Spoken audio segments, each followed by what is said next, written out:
שלום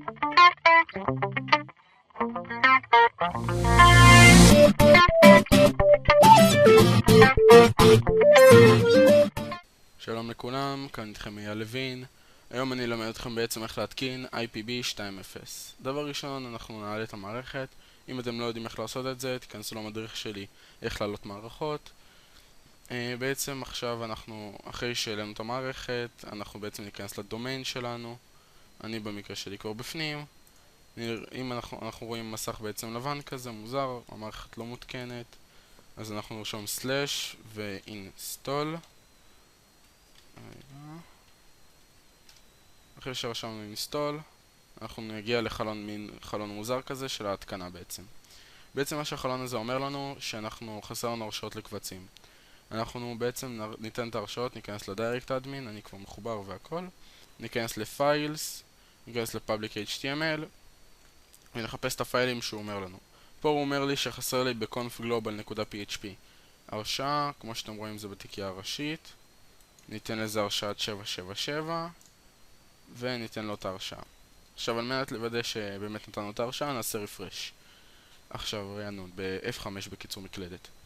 בעצם אחרי זה אנחנו רואים שהוא אומר לנו לסקין צ'פס, בעצם זה תיקייה בגלל שאין סיומת. ונחפש את הסקין צ'פס, הנה הסקין צ'פס, נסיים ל-V, ניתן לו גם הרשאת 777 ונעשה רענון שוב פעם.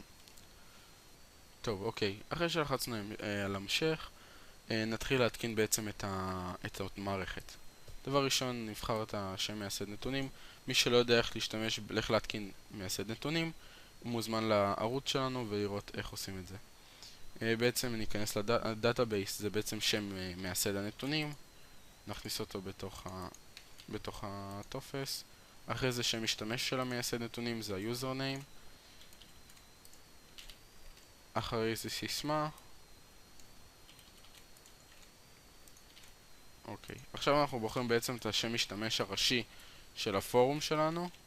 אני אקרא לו admin ואני אתן לו סיסמה של אייל. נרשום את המייל שלי.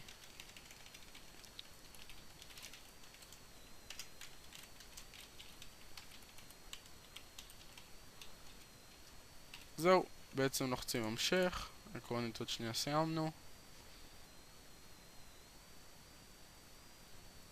בעצם אחרי שזה התקין, לוחצים על לחץ כאן על מנת להתקין קובץ סגנון. בעצם זה מתקין את הסגנון של הפורום, הסגנון דפולט שלו, אין לנו אופציה אחרת כרגע. אחרי זה אתם תעבדו על הסגנון. לוחצים לחץ כאן כדי לסיים. ועוברים לפורום בלחיצה הבאה. זהו בעצם עד כאן, התקנו IPB. מקווה שנהנתם. עד המדריך הבא.